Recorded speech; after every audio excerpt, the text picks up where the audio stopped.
Hello. Today I will be bringing you the first of the German DDs that I'm covering after, well, the big changes were released all of a sudden without any warning whatsoever and basically caught all the community contributors off guard because it made a lot of the old reviews and commentaries invalid. That is of course the huge stealth firing debuff, which greatly affects a ship that I quite enjoyed in the past, the Z-46. I didn't consider it overpowered because honestly stealth fire was one of the things this ship was good at. It was one of the things this ship really could do. So the stealth fire has of course been utterly killed to the point where even if you dare to shoot your guns in the open, you're going to get spotted an absolute mile away. So what exactly is the Z-46 good at now? That's something I found myself asking quite a bit. I kept comparing it to the Fletcher, which is what I consider the ultimate DD, and I compared it to the Udaloy, which I consider the ultimate tier 9 gunboat, and the final answer is that it's really not that especially good at anything. Now I'm running the stealth build on it because you can get concealment down to 5.9, which is really good for a DD. But gunpower wise, if you fight other DDs, you can't really use AP because AP is highly unreliable. If they angle, they bounce. If they show broadside, it overpens. The only one that seems to be somewhat consistent in shooting AP against is the gearing, because the gearing is fat enough that broadside hits on it tend to give you the penetration damage. Bensons and such, the usual DDs that you fight, however, you're better off using HE against. Now, the HE does decent damage. I mean, you got pretty good DPM, you do fairly decent damage. That's all good, but you're not gonna be matching a Fletcher or let's say an Udaloy in a gunboat type of battle. They're gonna be beating you in it in general. It feels like if I faced an evenly skilled enemy US DD or Russian DD, they would kind of wreck me when it comes to fighting this. Now, the torps themselves, well, the stealth on them is fantastic. Stealth and speed are all great on this ship, absolutely great. You saw the Swissmark completely caught off guard by these fast torps. They are very fast, they're very stealthy. So that's of course a positive thing. The cooldown is fairly low as well.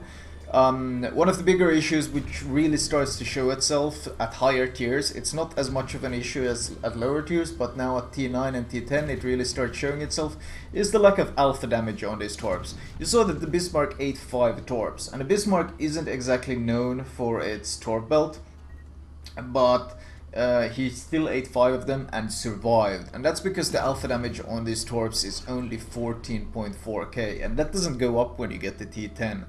So in terms of being a torpedo boat, it's kind of really fails. I wouldn't compare it to the Yugomo because I consider the Fletcher to be pretty much a better gunboat, torp boat than that one as well, and the Fletcher's 19k torps are so much more deadly than these 14.4k torps from the Z-46. So in terms of being in pretty much everything, I feel like the Fletcher is beating it so far. I hit the Chappa with a torp, he radars me and opens up his fire, I shoot back at him, and if you look at the minimap, you see that entire transparent area on the minimap, that's my detection range when I'm firing, when I'm spotted. That's how massive it becomes ever since the patch.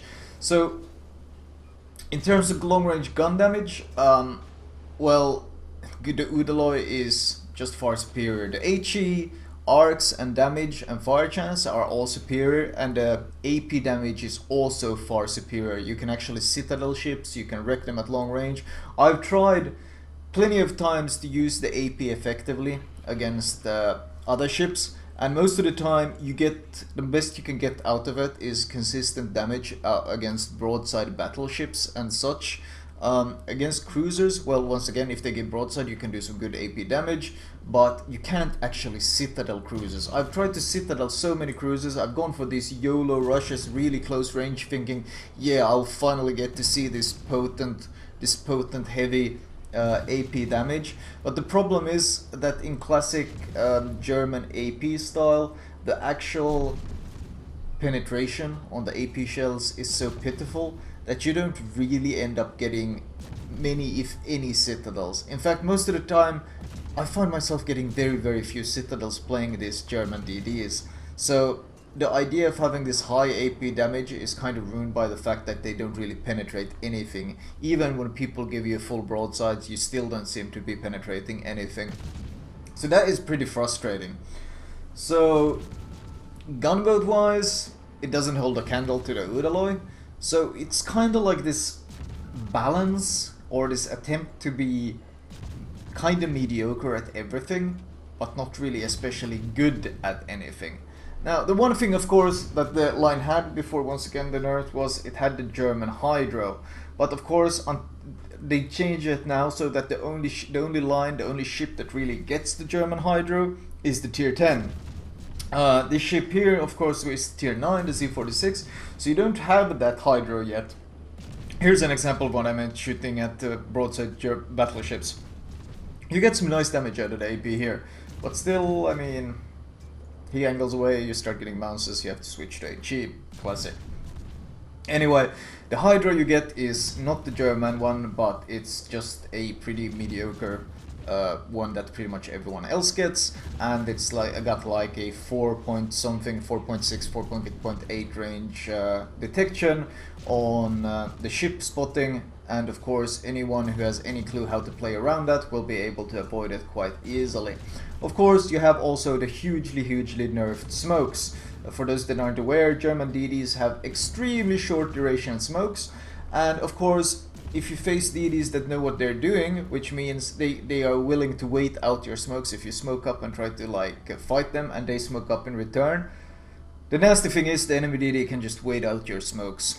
They don't even necessarily have to smoke, and if you get into a position where you're forced to smoke but the enemy isn't, and they just wait it out, it's nasty, because they have to wait. Well, at best you can make this smoke last. You can stick under cover for 1 minute and 30 seconds, which is of course nothing compared to the US line, which can sit and smoke more than a minute longer than you can, and even the Japanese and the Russian DDs have longer duration smokes. So you are giving up a lot. So much. You're giving up the stealth firing aspect, any sort of stealth, in fact, when firing. You are spotted by everyone on the map when you fire. You're giving up any sort of decent HE, or well, consistent HE. You're giving up smokes. You're giving up all these things for, well, a Hydro that doesn't really seem that useful until you hit T10. I mean, yes, I've had some situations where the Hydra has shown itself useful.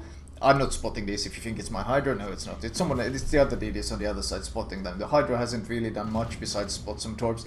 Of course, there are some games where the Hydra actually is useful. There are some situations where I found the Hydra to be useful, but those cases are mostly because the enemy DDs have misplayed. It's not been my some sort of brilliant positioning or playing around with these Hydros. It's more the fact that the enemy DD has, like an idiot, tried to charge into me after I have smoked up, and then they have charged into my Hydra range, or they have in general just closed the distance, allowing me to smoke up and Hydra at the same time, much like with the Loyang, and I've been able to wreck them because of that. So most of the time, anyone who seems to have any sort of brain has had absolutely no issues countering these German DDs. They are very easily counterable if you know what you're doing. Even the T10 one, I played against it a bit, and I haven't had much issues countering it. Here's an issue. I am Hydra spotted, which forces me to move, and I'm being torped. Okay, I'm pretty much screwed here. Being spotted by Hydro here, and being forced to kite away from the torps at the same time, meaning I can't change my course anymore.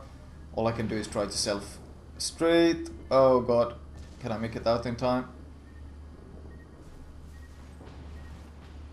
Oh no, crap. I got my rudder and engine broken at the same time as I tried to correct my steering, and getting my rudder and engine broken as I tried to correct my steering caused me to oversteer and made me eat a torp that I could probably have otherwise dodged. So the turning circle on this ship is also like 670 meters. If we compare it to the Fletcher's 560 meters, we realize it's got 110 meters bigger turning circle, which for DD is a pretty goddamn big deal. So it doesn't have anywhere near the handling of the Fletcher. In the Fletcher I could have probably dodged those torps even with a broken engine and rudder easily, but in this glidey thing it was pretty goddamn difficult to begin with. Anyway, this example game ended, and as you can see, well, my score was fairly good, but ultimately a lot of this score is mostly going to be coming from the torps. Base XP, I only got 2 kills, but I got a nice chunk of base XP from it. But then when we go to the stats screen, we notice that torpedo damage was more than half of my damage here. And in terms of the other damage, you saw how little I actually used AP. 18 AP shells is what I shot. I think I shot at one battleship. That was the only point where I thought AP might even be useful, and he just turned away and angled, so I switched back to HE. So flooding, fire, once again torp, because of the torps, so good 15k from the torps, so ultimately the torps did about 110k of my damage.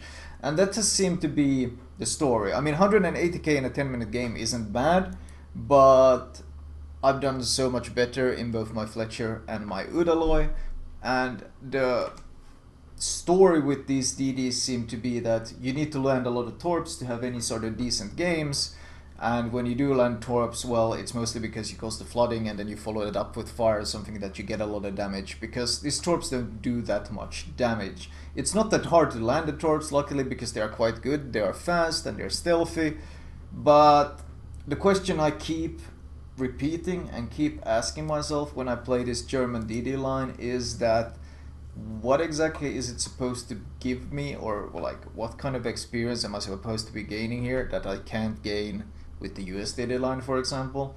Okay, US DDs don't have hydro, but they can stealth fire, they got much better smoke, they handle better, their torps do more damage. So ultimately it feels like you have to give up so much and you gain so little in return when playing this German DD line. So ultimately I haven't really felt like recommending this line at all. I'll see if it changes when I get to the T10, but well, I'm gonna be trying a couple different builds on the T10. Ultimately though, this entire German DD line has been extremely underwhelming. There's nothing really special about it besides the hydro, and the hydro itself has gotten nerfed to the point where it's of questionable use to begin with. So right now I can't recommend this line at all. It just seems so lazy and so boring, and I haven't been hyped by it by all. I haven't really had any super like exciting games where I felt like I've done something like I would struggle to do in another DD. So just feels mediocre at best. Anyway, I'll cover the build I used on this ship in particular.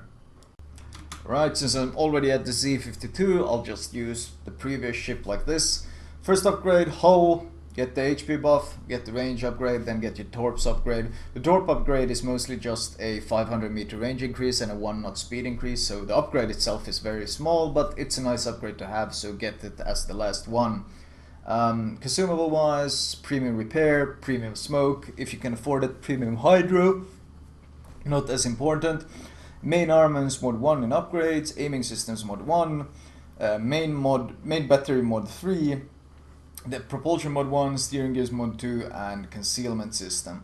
Now I don't go for any AA range. Yes, you can get some better AA range, some good AA, but I mean, with Fletcher defensive AA you got better anyway. Basic firing training, last stand, superintendent, advanced firing training, and stealth is basically what I run on this ship. Right now, as you can see, I'm testing up the 3x4 build on the C-52 to see if perhaps it will be more fun or more exciting to play, but that kind of remains to be seen.